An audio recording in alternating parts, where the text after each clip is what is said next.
Welcome to Nightmare Whispers, where the rain falls and the shadows whisper. Tonight, let your fears take shape as you drift into the unknown. Don't forget to subscribe, like, and share if you enjoy the chills. Now, close your eyes and listen. This is probably just a glitch or maybe a prank or something, I don't know. But I haven't been able to stop thinking about it. It happened a few nights ago.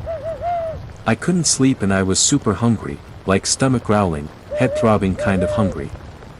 It was around 1:45 a.m., and of course everything around me was closed. I opened Uber Eats just to check, thinking maybe I'd get lucky with some crappy gas station place or whatever. Most of it was grayed out. But then I see this listing near the bottom, Uncle Sal's Pizza. I'd never heard of it before. No reviews, no address listed, no hours, nothing. Just this blurry picture of a slice of pepperoni pizza that looked like it was taken on a flip phone through a dirty window or something. Honestly, it looked kinda gross. But I was tired and starving and didn't care. The menu only had 3 things: 1 topping slice, $5. House special, $13. The usual slice, $9. No descriptions. Nothing else. I picked the usual slice because I don't even know. The name felt weirdly familiar. Like something I'd heard before but couldn't place. Just felt kinda personal, I guess. Anyway, I ordered it. The app said ETA 11 minutes, which made no sense at that hour, but whatever. It ended up taking like 15. I never saw a car. Never heard anyone. Just got the notification that it had been delivered. When I opened the door, the box was just there, dead center on the porch. Uber Eats had a photo of it, but the photo looked old. Like grainy and discolored, like something scanned from a printout. The box itself looked straight out of 1998, red and white checkerboard pattern, weird cartoon chef on the front. And it was kinda yellowed, like it had been in storage for years. Inside, the pizza was warmish, but clearly not fresh. The cheese had hardened in that gross way where it doesn't pull apart, just rips. The pepperoni was shriveled and crunchy on the edges. It smelled like, I don't know how to describe it. Not spoiled. Just old. Like basement pizza. But also, familiar. Almost like something from when I was a kid. I ate 1 slice and tossed the rest. It wasn't even good. I just felt weird. Next morning, I go to check the listing again and it's just gone. Like it was never there. Not marked as closed, completely vanished. Even the order in my history just said unavailable. No name, no contact. Nothing. That creeped me out more than I want to admit. So I called my mom later that afternoon, just randomly asked, "Hey, do you remember a pizza place called Uncle Sal's?" And she went quiet for a second and was like, "Where did you hear that?" I told her it came up on Uber Eats, and I ordered from it. She got really quiet after that. Then she goes, "That place shut down when you were little." Like, little. You don't remember? Apparently, it used to be in this old strip mall not far from where we used to live. She said we went there a few times when I was a toddler. Birthday parties, stuff like that. She said it always smelled weird, even back then. Then she said something that actually made me feel sick. The owner, Sal, he killed himself in the restaurant after they shut it down. I think you were 4. They found him in the dining room. He wouldn't leave after the health department condemned the place. He hanged himself with an extension cord from one of the ceiling fans. I didn't know what to say to that. I don't remember any of it. I don't even remember the place existing. But I drove out there. I had to. It's like 15 minutes from my apartment now. The strip mall's basically dead, one of those places with boarded up windows, trash in the parking lot, and a couple stores that look like fronts for scams. And there it was. The old sign is still up. Uncle Sal's Pizza. The windows are filthy, but you can still kinda see inside. The booths are still there. One of those claw machine things in the corner. Crumpled paper napkins on the floor like it's been frozen in time. And up on the counter, a pizza box. Same design as the one I got. I didn't go in. I just left. I've felt off ever since. And here's the part that really messed me up. Just a few minutes ago, I got a notification on my phone from Uber Eats. Late night hunger. Why not reorder from Uncle Sal's Pizza? I have no idea how it got through. I deleted the app from my phone. I even turned off push notifications from everything. I don't know if it's a bug. Or some marketing thing gone wrong. Or something else, but the thing is, I can still smell it. That old pizza smell. Like cardboard and dust and warm pepperoni grease. And part of me, a tiny, disgusting part, actually wants to order it again.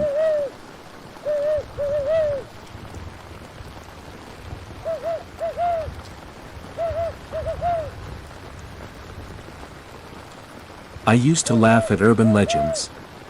Shadowy figures, cursed buildings, secret floors, just stories people tell for fun. But after what happened last night, I'm not laughing anymore. It started at 3:12 a.m. I remember the time exactly because I looked at the clock right before I sat up, wide awake, heart pounding like I'd just been yanked out of a nightmare I couldn't remember. There wasn't a sound. No sirens, no knocking, nothing unusual. Just a heavy, sinking feeling in my chest, like the air in the room had turned into water and I was slowly drowning in it.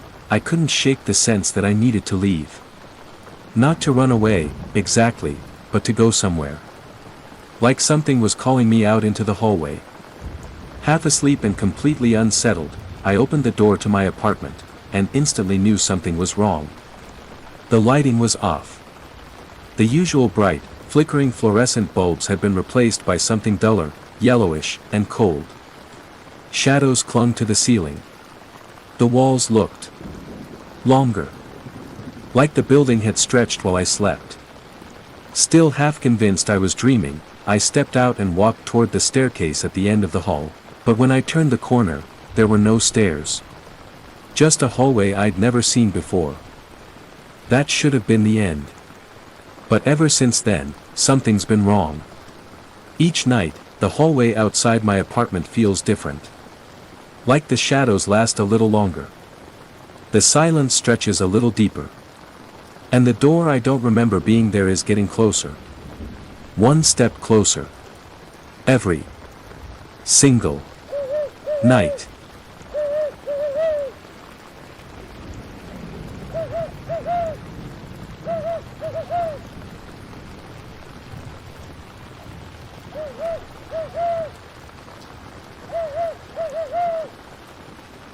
George yawned and fidgeted on the carpet. The light from my bedside lamp caught his blonde hair and made it shine like a halo. He twirled a lock from his fringe around his index finger, let it snap back into place, then started twirling it again. The kid looked bored. He'd obviously agreed to come round mine for a sleepover because I was new at school, and he wanted to see what kind of house I lived in. Get a sense of what I was like. But I could tell he was already regretting the decision. I thought you said you had a PS4. George's eyes flicked around the bedroom, as if he was hoping the console would magically appear from somewhere. We'd been upstairs since dinner. He'd explored my room and we'd chatted for a bit, then watched some random shows on Netflix. Things were going okay at first, but as the last light bled out of the day and the sky outside darkened, I could tell George was losing interest. That was when I suggested we do something a bit different. Nah, I don't have one, I said. Sorry. Are you still up for having a go at this game, though? What, telling each other stories? Isn't that little kid stuff? George glanced at the watch on his wrist. I followed his gaze. George's watch was the first thing I noticed about him.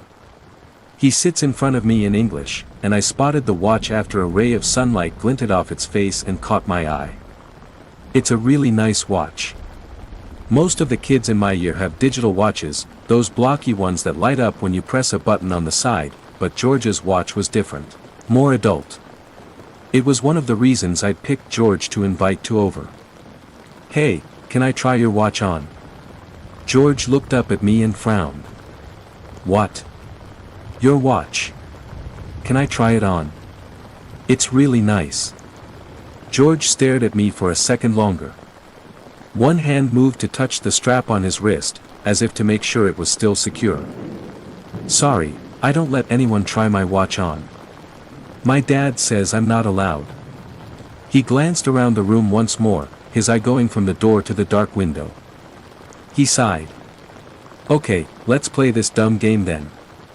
What do I have to do?" Ignoring the bored look on his face, I smiled. "It's really easy. We just take turns telling each other a scary story. Like, the scariest story you can possibly think of. Then whoever's is the scariest wins the game." George rolled his eyes. He stretched his long legs out in front of him. "I don't know any scary stories. Besides, I think I might get some sleep soon. I'm pretty tired. Come on, just one each. You must know at least one scary story." "Everyone does. Plus, I know loads of good ones." I watched George's face for a reaction. "Unless you're one of those kids that frightens easily, that is. Then I guess you might not like the game." It was a risk, but George bit. "I'm not scared of anything." The skin below his blonde hair creased into a frown. "I've watched horror films with my big brother that are rated 18. We even found one on YouTube that's been banned and I still watched it." I didn't say anything. Just looked back at George and smiled. After a few seconds he let out another sigh. "Fine, let's play your stupid game then. But after you're done failing to scare me, that's it. I'm going to bed." George went first. His story wasn't bad, in fairness. It was one he said his uncle told him a couple of years back. Nothing I hadn't heard before. Basically there are two kids, and one of them gets hit by a car and dies. After the funeral, the mother gives the surviving kid some money to go and get liver from the store. Something to cook up for dinner. Because he's sick in the head, though, the kid pockets the money, digs up his brother, and removes his liver instead. Then later that night, the dead brother rises from his grave to come and get the kid in his sleep. It's a decent enough story, but I'd heard it 100 times already. I didn't let on, though. I made all the right faces, and jumped at the right parts. George got quite into it. He gestured his arms and his watch glinted in the light from my bedside lamp. His blonde hair spilled across his forehead. He was so into the story he didn't seem to notice. After it was over he sat back, brushed the hair from his eyes, and grinned. "I thought you were gonna shit yourself at one point," he said. "You might as well give up now, anyway. I'm not scared of anything." I looked across the room at him. The house was quiet now, and had been for a few hours. When we'd first come upstairs there was still noise coming from below, the faint sound of the TV in the lounge, the rattle of plates being put away in the kitchen. Now there was only silence. Beyond the bedroom window, tree branches rustled in the wind. The occasional car passed by on the road outside. That was it. I grinned at George. "So you're not scared of anything at all?" "Nope. Nothing. Not even stories that are true." George let out a bark of laughter. "Nice try. Just hurry up and get it over with, will you? I'm already bored." "Okay, fine." I shuffled forwards on the carpet so I was sat closer to George. Our knees were almost touching. George frowned, but he didn't move. "My story is about a family," I began. "A family that looks normal enough on the outside, but isn't really normal at all." George rolled his eyes again. He was starting to annoy me quite a lot by now, but I didn't let on. I just carried on with the story as if I hadn't noticed. This family moves around a lot. They never stay in one place for too long. They can't, you see, the family's good at disguising themselves, they're good at hiding their secret, but they still can't go taking risks. If they stayed in one place for any more than a few weeks, they might get found out. Someone might discover what they really are. So what are they then? I wanted to tell George not to interrupt, to just sit still and listen to the story, but I bit down the urge. Instead I just grinned at him. The family are monsters, I said. They're all monsters. They travel from town to town, and they leave a trail of dead kids wherever they go. I paused, expecting George to interrupt me again, but he didn't. He only stared back at me. There was no expression on his face as he twirled a lock of blonde hair round his finger. The family has a very specific way of doing things, I continued. When they move into a new area, they find a house that's been left unoccupied.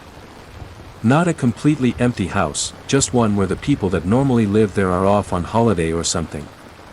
One that'll be empty for a week or two. The family doesn't need long, see. A couple of weeks suits them just fine, so they break into this house, and then they go about setting the trap. It's their own kid they use. They send him off to make friends in the neighborhood. Round the nearby parks, maybe off to the local school under a fake name.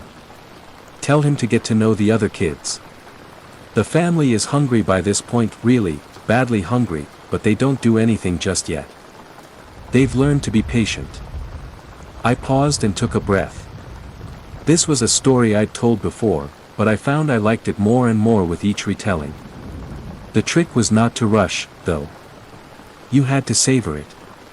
I'd opened the bedroom window when we first came upstairs, and now a draft of cold air blew in. It ruffled the curtains behind George.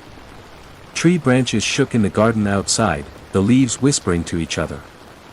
George watched me, not saying anything. I had his attention. The kid's parents don't have to wait long, I continued. They never do. They've trained the kid well, see? He's not just a victim in all this. He may only be young, but he knows how the game works. Once the family has been in the area for a little while, a few days, maybe a week at most, the kid makes his choice.